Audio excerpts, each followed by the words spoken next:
Quand on entend aujourd'hui le mot ermite, on imagine probablement tous la même chose.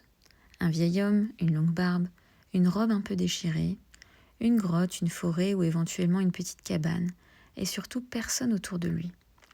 D'ailleurs, aujourd'hui, si quelqu'un nous disait « je suis un ermite » ou « je suis ermite », on trouverait probablement ça assez étrange. Mais ce mot qui nous paraît aujourd'hui presque désuet a eu pendant des siècles une signification extrêmement importante dans la société chrétienne. À l'époque médiévale, l'ermite n'est pas simplement quelqu'un qui vivait seul. Alors d'où vient ce mot ? Pourquoi des hommes et des femmes choisissaient-ils volontairement de se retirer du monde ? Est-ce qu'il y avait réellement beaucoup plus d'ermites au Moyen-Âge ? Et surtout, qu'est devenu l'ermite aujourd'hui ? À quoi ressemblerait l'ermite moderne ? Parce que tu vas voir que contrairement à ce qu'on pourrait croire, l'ermite n'a peut-être pas complètement disparu. Il a juste changé de forme.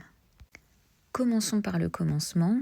Le mot ermite, il vient du grec ancien érémos, qui signifie notamment désert, lieu désert ou lieu inhabité. Le terme grec érémite désigne donc littéralement quelqu'un qui vit dans un lieu désert.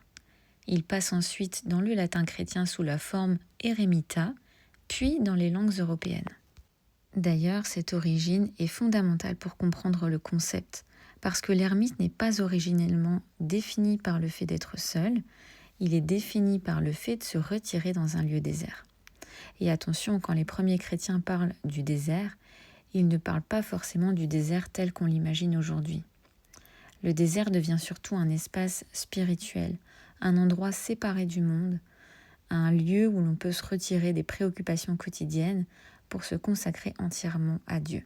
Pour comprendre l'ermite médiévale, il faut donc remonter bien avant le Moyen-Âge. Nous sommes dans l'Antiquité tardive, principalement à partir du IIIe et du IVe siècle. Dans certaines régions d'Égypte, de Syrie et de Palestine, des hommes et des femmes vont choisir de quitter la vie ordinaire pour vivre dans la solitude. On les appelle aujourd'hui les pères et les mères du désert. L'un des plus célèbres est Antoine le Grand. Antoine est une figure absolument fondamentale dans l'histoire de l'érémitisme chrétien. Selon la tradition, il abandonne progressivement sa vie ordinaire pour se retirer dans le désert. Et ce qui est intéressant, c'est que son retrait n'est pas présenté comme une fuite des autres. Il s'agit d'une recherche spirituelle. Le désert devient alors un lieu de confrontation avec soi-même, ses désirs, ses peurs, ses tentations, avec ce que la tradition chrétienne appelle parfois les démons.